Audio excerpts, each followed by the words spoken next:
It's a great honor to be with the world leaders in American oil and gas, and really I could say the world leaders, period, when it comes to energy and American energy, biggest companies anywhere in the world. I want to thank Secretary of the Interior, David Bernhardt, Secretary of Energy, Dan Brouillette, and Ambassador Robert Lighthizer for being here. We're also joined by Leader Kevin McCarthy, Senators John Cornyn, Kevin Cramer, Ted Cruz, and Dan Sullivan. Thank you all. These are people that really want to see good energy at the good price. With us as well are Greg Garland of Phillips 66, Dave Hager of Devon Energy, Harold Hamm of Continental Resources, Jeff Hildebrand of Hillcorp Energy, Vicki Hollub of Occidental Petroleum, Mike Summers of the American Petroleum Institute, Kelsey Warren of Energy Transfer Partners, Mike Worth of Chevron, and Darren Woods of an extremely small company known as ExxonMobil. Well, it's smaller today than it was 4 weeks ago. By about half, right? That's all right. It'll be better than ever. Today we'll discuss the impact of the coronavirus on American energy industry as the pandemic brought on by global economy. I mean, it's an incredible thing that's happened. Nobody thought this was possible. We had the greatest economy in the world. Probably you were doing, all of you, the best ever. Everybody was doing the best ever. And then all of a sudden they said you have to shut down the country and they have to shut down the world because the whole world shut down, not the country, the whole world shut down. 151 countries, probably it's higher than that now. That was as of a week ago. So the entire world is shut down trying to get rid of this scourge. And we'll do it. I thought what I might do is go around the room and you just introduce yourselves to the media real quickly, and then we'll have a discussion afterwards. You know, our $2.2 trillion relief package includes provisions to allow businesses to deduct their losses this year against taxes they paid in previous years, which gets you a lot of liquidity. And a lot of companies need the liquidity right now. And hopefully we're going to be back in business very soon. We're going to be open very soon. This country wasn't built to be closed. And essentially we have a closed country. Nobody's ever heard of a thing like this, but this was, I was with some of the leading professionals and they say, not since 1917 has there been anything like this. 1917 was a time when I guess you could say 50, 75, or 100 million, you hear different estimates, people died. Think of that, 100 million, maybe 100 million people died. So they had no communications. They weren't able to shut things down like we are doing. But that was a plague. That was a plague. Started here, actually, went to Europe. We were badly affected, but Europe was really affected. So that was the worst. And so not since 100 years ago, more than 100 years ago, has a thing like this happened. I just want to start by saying it's an honor to be with you. I know most of you one way or the other. Some of you I know, but I know all of you by seeing you on the covers of all the business magazines and the magazines. And you've done a great job, and we'll work this out, and we'll get our energy business back. I'm with you 1,000%. It's a great business. It's a very vital business. And honestly, you've been very fair. You've kept energy prices reasonable for a long period of time. We've got a long period of time with very reasonable energy prices. So I want to thank you all for being here, and maybe we'll start with Mike, please. All right, Mike Worth with Chevron Corporation. Mr. President, proud of the work our people are doing to support healthcare providers, first responders, and all the other vital industries that keep our economy going. Thank you for having us. Thank you, Mike, very much. Appreciate it. Vicki Hollub, Occidental Hi, Petroleum. Vicki. Thank you for allowing us to be here today, and thank you for all you're doing for us. Thank you very much. Thank you, Vicki. Dave Hager of Devon Energy, or an independent oil and gas company out of Oklahoma City, and thank you so much for the leadership that you're providing during this challenging time. You're the right man at the right time to balance all the priorities, and we're going to be back. Thank you very much. We'll get it done, Dave. Thank you very much. Mr. President, Greg Garland, Phillips 66. Again, thank you for great leadership through this pandemic crisis and all that you've done on the stimulus package, really for the American economy. I'm proud of our employees. They're working to provide energy and improve lives. We think it's going to come back quickly. It's ready. We're ready, and we've got the right packages out there. So We need it to. very good. And we're looking at I think we're going to be really looking very seriously at a infrastructure package where it's so important for our country. You know, as of this moment, Darren, we have $7 trillion plus in the Middle East. For what? For what reason? And we don't put money in our own country. So we're going to do a big package on infrastructure fairly soon, I think, and that's very important. And it's great for you, great for everybody. Darren, please.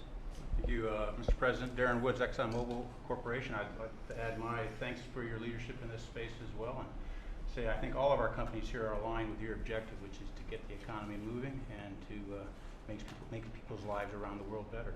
Good. Great job you've done. Thank you. Thank you. Harold Hamm, Chairman of Continental Resources, also out of Oklahoma City.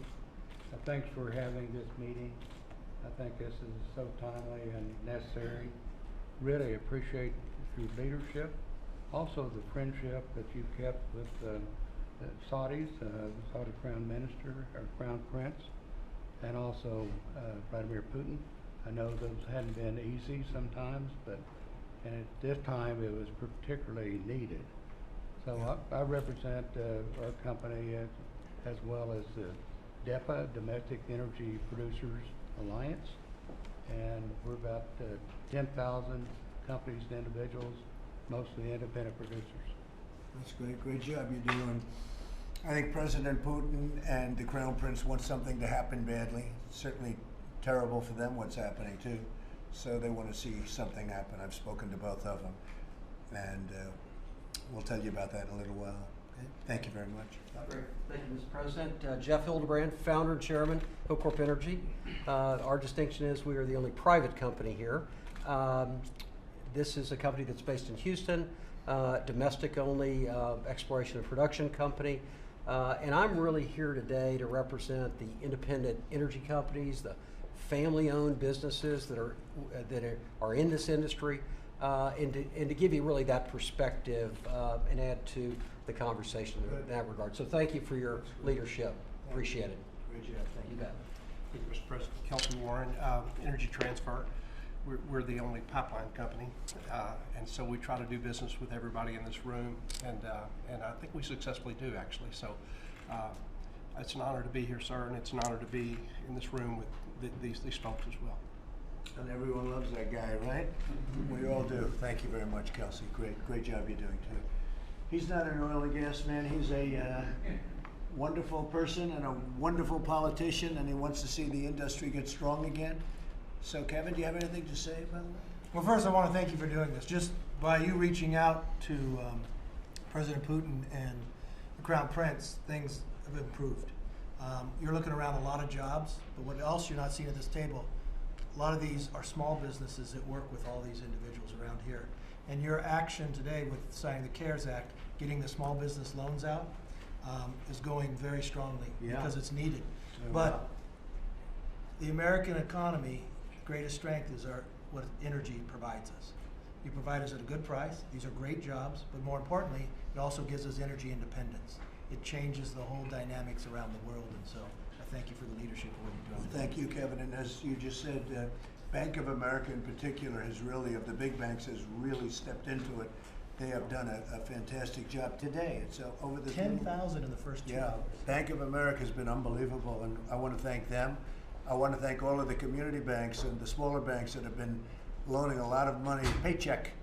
It's all about the paycheck, and that nobody would have believed it could have gone so well. So it's just a number of hours, but the numbers are far greater than we would have anticipated. So it's been really great, and thank you to all the banks.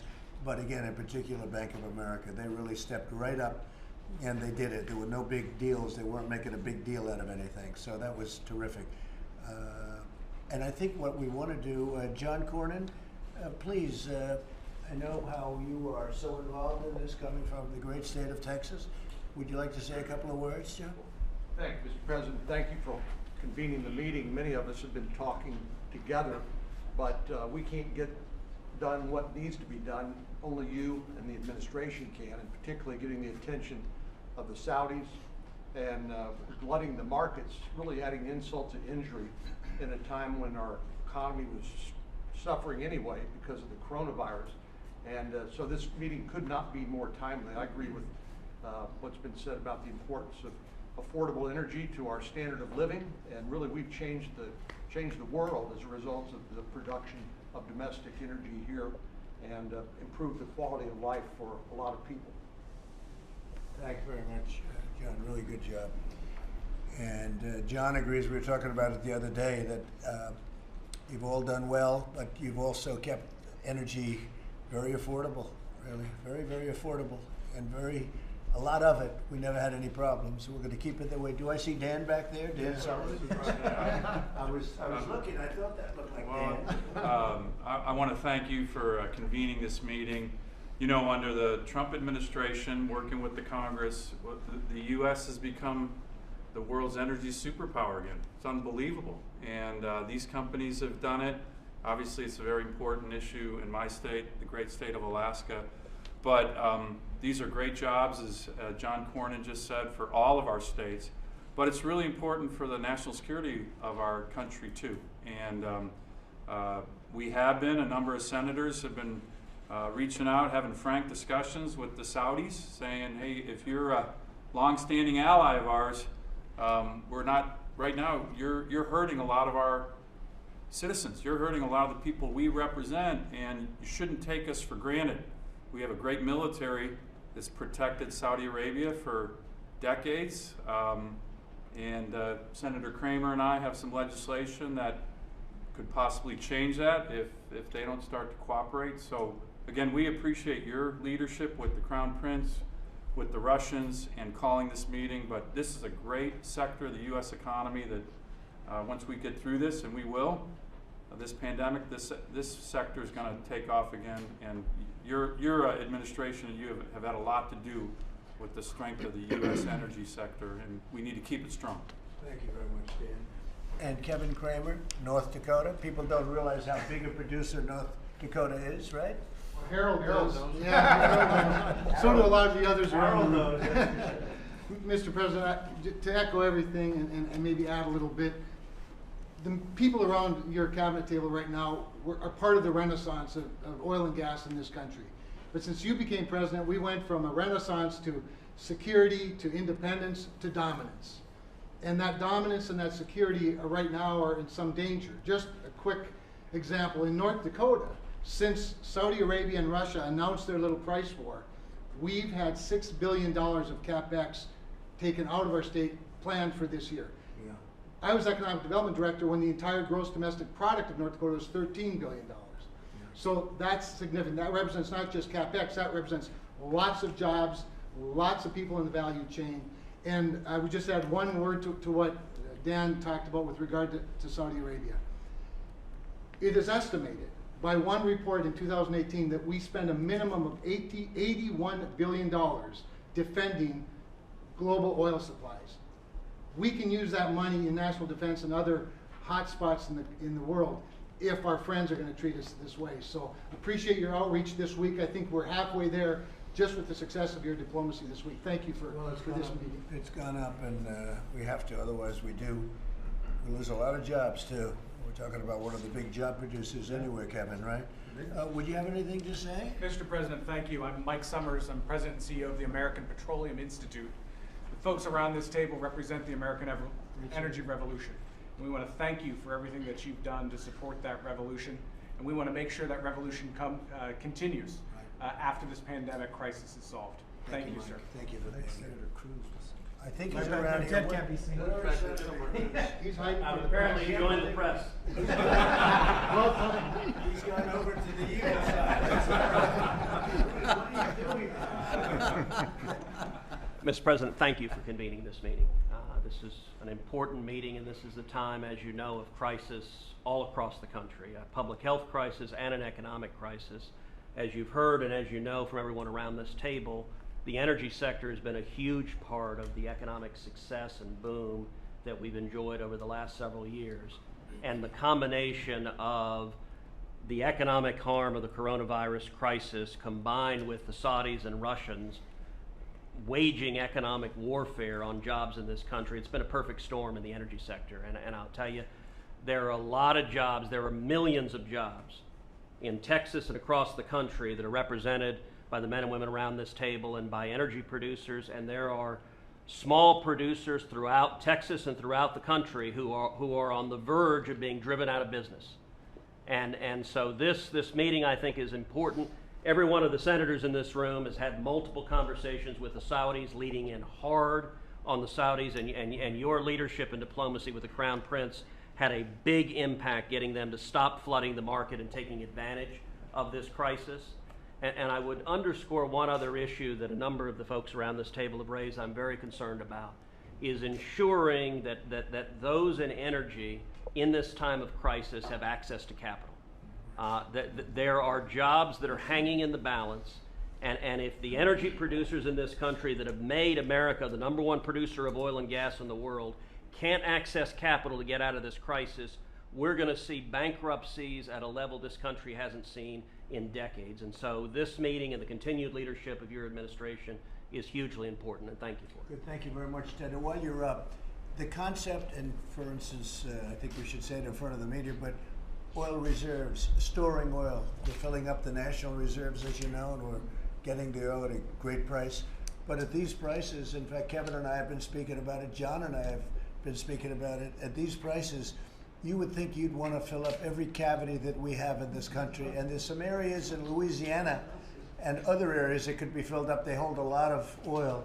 But at these prices, and it would be good, it would keep everybody working, but you would think you'd want to fill up those areas. What do you think of that, Ted? Look, I think that's exactly right. I think it makes sense in terms of easing the pressure that is threatening these jobs, but it also makes sense for the taxpayer. Yeah. That Strategic Petroleum Reserve is there in times of crisis, and usually the way the federal government works is we buy when it's expensive and we sell when it's cheap. Wow. We actually have an opportunity now to buy when it's cheap. I think it was inexcusable that Democratic leadership in the House and Senate blocked that in this bill we passed last week, and I think Congress needs to go back and address it. It was in the bill. Yep. And then the speaker came in, and that's the one thing when she held this bill up for the number of days that she removed. $20 oil, think of it, $20. Well, there are too many Democrats Politics. that want to see So, these jobs go away. I think you should go back, though, Kevin. I think you should go back and see, John, if you guys could go back and do a separate bill. And beyond that, you know, I think it's 75 million barrels right now to fill it up. That's not that much. So it's fairly in pretty good shape. But we have other areas that are bigger, frankly, that we could fill up too. But at those prices, we should be pumping it out. So maybe you guys could check on and see what you can do about. I don't think anyone can reject it. Nobody can reject it. Ted, you'll work on that? Absolutely. I think so. Anybody else? David, you guys okay? David, you want to say something? So just one thing, Mr. President, the Department of the Interior manages a large portion of land and part of the offshore. And one of the things we've done over the last 15 days as you've had the slow the spread, we have really had our inspectors out on the front lines working to make sure that the production that's taking place is occurring in a safe and a responsible manner, and thank everybody for their cooperation in that. These jobs are so important to the American people, and it's important that we make sure that we dot our I's and cross our T's too.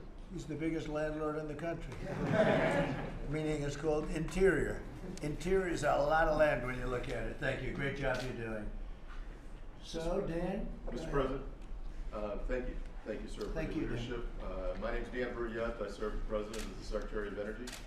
With regard to the storage, Mr. President, happy to announce we went to market this week for 30 million barrels. Notwithstanding the desire of the Congress not to give us new money to pursue this idea, we have found an alternative financing mechanism so that we can I figured you would. find. I actually wasn't worried about it. So that we can What find. are you paying per barrel? I'm sorry, sir? What are you paying? You want to hear It's going to be a little low. What are you paying per barrel? A flexible price, or what? They may be paying us. It's going to be a little low. So we're going to go negative, you know, like interest rates, negative.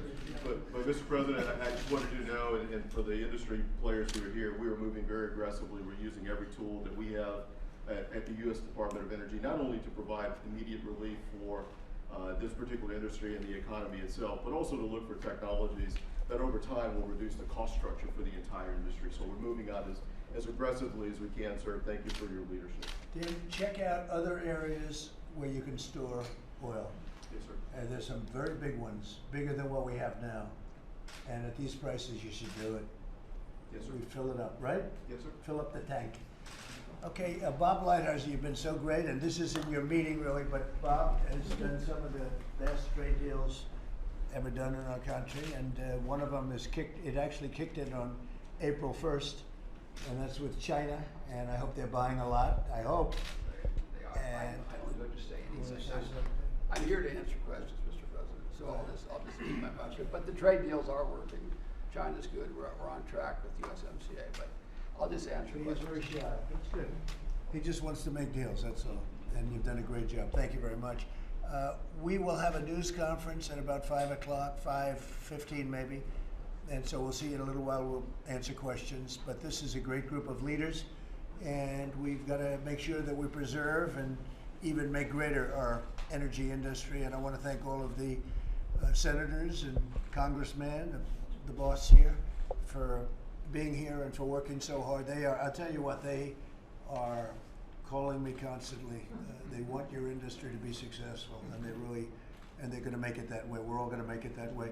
So I'll see you at 5 o'clock, and same place. We look forward to it. Thank you. All right, guys. Thank you, guys. Thank you very much. Let's go, guys.